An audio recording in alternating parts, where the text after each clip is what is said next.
자생 척추 관절 상담소에 오신 걸 환영합니다. 안녕하세요. 한의사 조원수입니다. 안녕하세요. 한의사 김미애입니다. 미애 선생님, 오늘 또 어떤 주제가 저희를 기다리고 있죠? 네, 오늘의 궁금증은 척추가 휜 것 같은데 척추 측만증인가요? 입니다. 그런데 요즘 정식 명칭이 척추 측만증이 아니라 바뀌었습니다. 척추 옆구분증. 발음이 읽는데도 참 어렵습니다. 네, 좀 어렵네요. 저희는 오늘 익숙한 척추 측만증으로 가는 걸로 하겠습니다. 원장님, 척추가 휘었으면 대부분 측만증이라고 볼 수 있지 않습니까? 네, 청소년기에는 보통 그렇다고 볼 수 있죠. 저희가 흔히 아는 구조적인 척추 측만증은 주로 성장기인 10대 전후에 많이 발병하거든요. 그러면 성장이 멈추면 이제 변형도 멈추는 겁니까? 네, 거의 그렇다고 볼 수 있죠. 그런데 이제 성인들이 척추 측만증으로 내원하는 경우가 좀 많지 않습니까? 네, 성인들 같은 경우에는 후천적인 기능성 측만증이라고 해서 평소에는 안 그러다가 교통사고를 당했다던가 아니면 무리한 운동을 했다던가 아니면 디스크 탈출증이 생겨가지고 좀 심한 통증이 있을 때 이렇게 측만증이 생길 수 있어요. 하지만 무조건 허리가 휘었다고 해서 척추 측만증이라고 볼 수는 없어요. 예를 들어서 디스크 때문에 통증이 갑자기 좀 심해지면은 어떻게 변하죠? 아무래도 통증이 안 느껴지는 편한 자세, 그게 올바르지 않더라도 막 이런 식으로 앉게 될 것 같습니다. 네, 맞아요.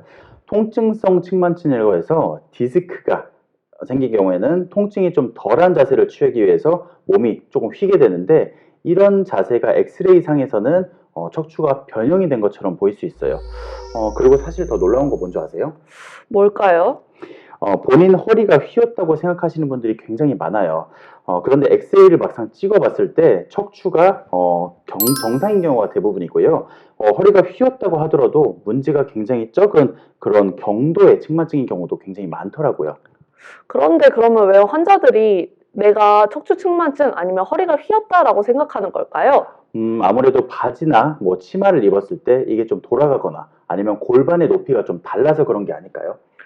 그러면 혹시 내가 스스로 나의 허리가 휘었다 아니다 이렇게 좀 알 수 있는 방법이 있습니까? 네, 간단한 어떤 자가 진단을 하는 방법이 있는데요. 애덤스 테스트라고 해서 두 발을 모은 상태에서 몸을 이렇게 앞으로 숙이는 동작을 통해서 척추 측만증이 아닌지 간단히 좀 진단을 할 수 있는 방법이 있고요. 또한 서서 이렇게 거울을 바라봤을 때 양쪽 어깨 높이가 다르다거나 아니면 양측 골반 높이가 다르다거나 벽에 서 있을 때 귀, 어깨, 골반, 발목까지 일직선상에 있지 않으면은 이거는 조금 틀어진 자세라고 저희가 볼 수 있어요. 하지만 틀어진 게 좀 심하다 싶으면은 꼭 전문가를 찾아가서 기본적으로 엑스레이라도 먼저 검사를 받아보는 게 좋습니다. 뼈의 틀어짐만 보는 거니까 MRI 말고 엑스레이만으로도 진단이 가능하군요. 네, 심지어 엑스레이 같은 경우에는 건보 적용이 돼서 부위당 10,000원 이하에도 가능한 걸로 알고 있습니다.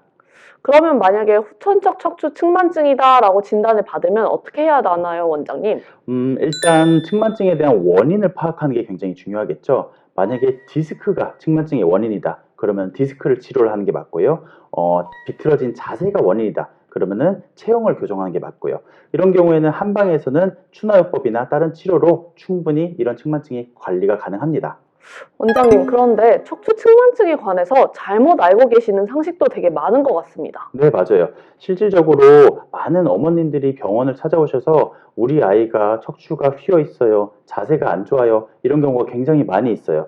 그런데 사실 척추 측만증의 대부분을 차지하는 청소년기에는 특발성이라는 진단명이 들어가거든요. 미애 선생님, 특발성이 무슨 뜻이죠? 특발성이라면 원인을 모른다 뭐 이런 뜻 아닙니까? 네, 맞아요.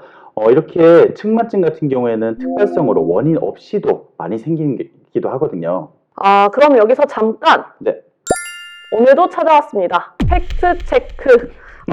오늘도 게시판에 올라온 궁금증을 몇 가지 뽑아봤는데요. 첫 번째입니다.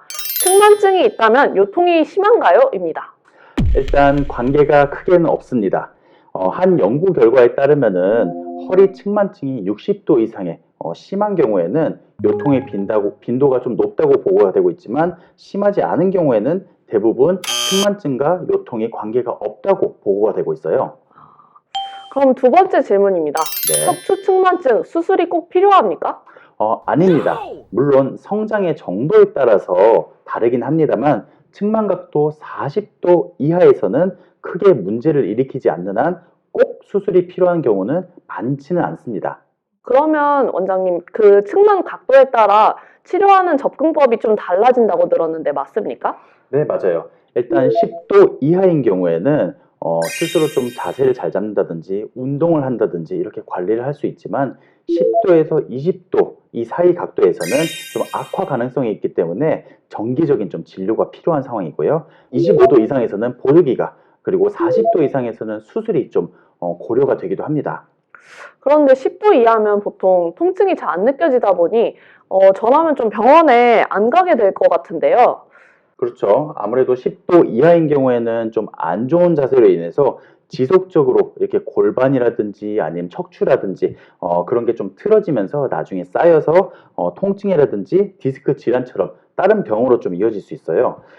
본인 체형이나 뭐 허리가 좀 틀어졌다 생각이 드시는 분들은 병원에 아무래도 내원하셔서 간단한 검사를 받으시고 상담이라도 좀 먼저 받아보시는 게 좀 도움이 되지 않을까 생각됩니다. 네, 오늘 자생 척추 관절 상담소는 여기까지였고요. 하트는 꼭 댓글은 환영합니다. 감사합니다. 감사합니다.